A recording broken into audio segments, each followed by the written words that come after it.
Assalamualaikum warahmatullahi wabarakatuh. Halo, apa kabar semuanya? Kembali lagi di pembelajaran biologi. Kali ini kita masih melanjutkan pembahasan tentang virus ya. Kita akan belajar tentang bagaimana struktur virus dan klasifikasinya. Jadi, virus itu memiliki ukuran yang sangat kecil jika dibandingkan dengan sel bakteri. Nah, virus itu sendiri hanya bisa dilihat dengan mikroskop elektron dengan perbesaran 100.000 kali ya. Dan menurut penelitian, virus terkecil itu memiliki diameter sekitar 17 nanometer dan diameter terbesarnya itu sekitar 1000 nanometer. Nah, perlu diingat 1 nanometer itu sama saja dengan 1 kali 10 pangkat min 9 meter. Tapi secara umum virus berukuran 20-400 nanometer. Nah, bagaimana dengan bentuk virus? Apabila kita lihat di mikroskop elektron, virus itu memiliki berbagai macam bentuk. Misalnya bentuk bola ya, seperti yang ada di gambar, bisa kita temukan pada virus influenza dan HIV. Kemudian ada virus yang berbentuk batang, misalnya itu pada tobacco mosaic virus atau TMV. Kemudian ada yang berbentuk huruf T, contohnya misalkan pada bakteriofag. Kemudian ada yang berbentuk polihedral, contohnya itu adalah adenovirus. Nah, masih ingat kan ya bahwa virus itu tidak memiliki bagian-bagian penyusun sel seperti sitoplasma ataupun organel sel. Nah, virus sendiri itu tidak melakukan metabolisme dan pastinya membutuhkan sel inang yang hidup untuk memperbanyak dirinya. Nah, apabila virus itu berada di luar sel inangnya, virus itu ternyata hanya berupa partikel yang biasa disebut dengan virion. Nah, jadi bagaimana dengan susunan tubuh virus? Di sini saya contohkan salah satu jenis virus yaitu virus T atau bakteriofag, yaitu virus yang menyerang bakteri ya. Bisa kalian lihat di gambar untuk virus T itu terdiri dari 3 bagian. Yang pertama adalah bagian kepala, kemudian bagian leher dan juga bagian ekor. Untuk bagian kepala dari bakteriofag itu berbentuk polihedral atau segi banyak yang di dalamnya itu berisi asam nukleat. Nah, asam nukleat dari bakteriofag ini berupa DNA yang diselubungi oleh protein yang disebut sebagai kapsid ya. Kalau kalian lihat, kapsid itu tersusun atas unit-unit protein yang lebih kecil yang disebut sebagai kapsomer. Nah, kapsid inilah yang memberikan bentuk virus ya. Perlu kalian ingat bahwa asam nukleat pada virus yang diselubungi oleh kapsid itu biasanya ada istilah lain nih, disebut sebagai nukleokapsid. Kemudian bagian kedua adalah leher yang berfungsi sebagai penghubung antara kepala dan ekor. Dan yang ketiga yaitu bagian ekor yang berfungsi untuk melekatkan diri dan menginfeksikan sel yang diserang virus ya.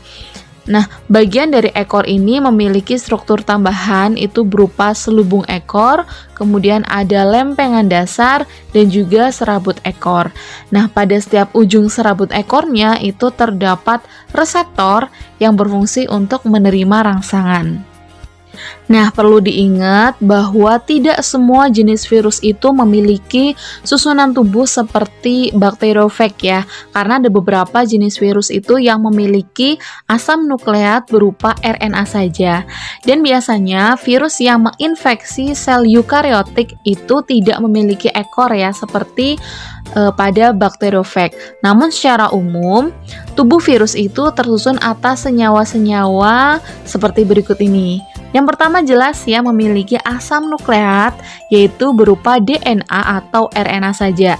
Kemudian ada protein yang merupakan komponen utama penyusun kapsid dan kemudian ada lipid ya yang terdapat pada virus itu bisa dalam bentuk fosfolipid, glikolipid, asam lemak, kolesterol ataupun lemak-lemak yang lainnya. Dan lipid ini merupakan lapisan dari pelindung kapsid ya pada saat virus itu sedang berada di luar inangnya. Kemudian ada karbohidrat yang terdapat dalam bentuk ribosa atau deoksiribosa pada asam nukleat ya. Jadi kalian tadi mempelajari DNA. DNA itu singkatan dari deoksiribosa nucleic acid ya, atau asam nukleat yang memiliki karbohidrat bentuknya adalah deoksiribosa. Kemudian kalau RNA berarti ribonucleic acid atau asam nukleat yang memiliki karbohidrat, itu jenisnya ribosa. Selanjutnya kita akan membahas tentang pengelompokan virus berdasarkan beberapa kriteria. Yang pertama yaitu berdasarkan kandungan asam nukleatnya.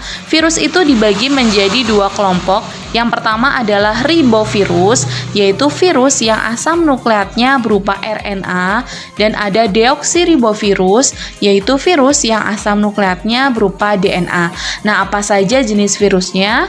Untuk jenis virus RNA, yaitu ada picornavirus yang menyebabkan polio, kemudian ada orthomyxovirus yang menyebabkan influenza, kemudian ada TMV yang menyebabkan penyakit mozaik pada tanaman tembakau, kemudian ada paramyxovirus yang menyebabkan penyakit campak, kemudian ada rhabdovirus penyebab rabies, kemudian ada arenavirus penyebab meningitis, dan juga ada coronavirus yang menyebabkan penyakit SARS dan juga penyakit COVID-19.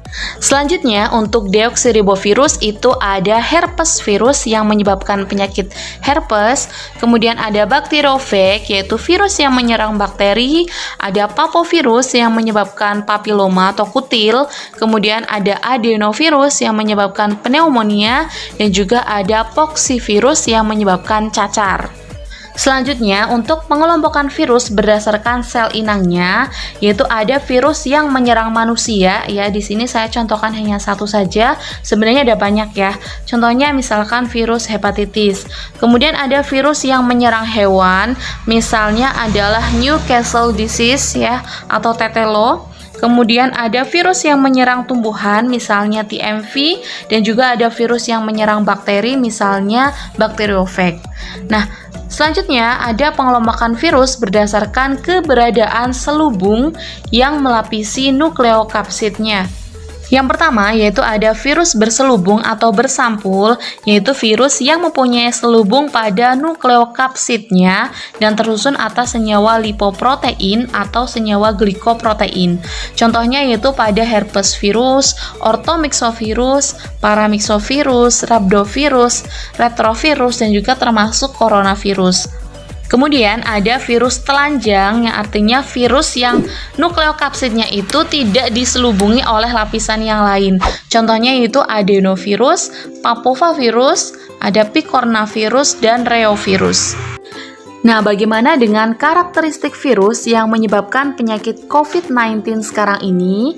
Pastinya kalian sudah tahu ya bahwa COVID-19 itu disebabkan oleh salah satu jenis coronavirus, yaitu Severe Acute Respiratory Syndrome Coronavirus 2 atau bisa kita sebut SARS-CoV-2. Nah, sel inang dari SARS-CoV-2 ini adalah sistem pernafasan manusia ya. Nah, SARS-CoV-2 itu merupakan jenis virus yang mengandung asam nukleat berupa RNA positif ya, yang berukuran sekitar 80-160 nanometer. Disebut sebagai coronavirus karena memang SARS-CoV-2 ini memiliki struktur morfologi itu seperti mahkota yang bagian luarnya itu berupa spike-spike. Nah, ini dia struktur morfologi dari SARS-CoV-2. Di dalamnya itu ada material genetik berupa RNA ya. Dengan material genetik berupa RNA ini menyebabkan SARS-CoV-2 ini mudah bermutasi. Kemudian dilindungi oleh kapsid yang tersusun dari protein, dan kemudian ada selubung lagi atau envelope yang tersusun dari protein juga, dan juga ada spike-spike-nya ya, yang nantinya berfungsi untuk menempel ya pada reseptor sel inang. Nah, spike ini mengandung glikoprotein yang dapat secara efektif diinaktivasi dengan larutan lipid seperti ether 75%, etanol, desinfektan yang mengandung klorin, asam peroksiasetat, dan juga kloroform. Jadi, untuk mencegah penularan penyakit COVID-19 sebenarnya bisa dimulai dari diri kita sendiri ya, yaitu rajin-rajinlah mencuci tangan dengan sabun dan air mengalir dan tetap menjaga kebersihan dan kesehatan tubuh kita. Nah, sekarang kalau misalkan virus itu sudah masuk ke sel inang, bagaimana caranya virus untuk memperbanyak diri? Akan kita bahas di video selanjutnya. Terima kasih telah menyimak video ini. Semoga bermanfaat. Wassalamualaikum warahmatullahi wabarakatuh.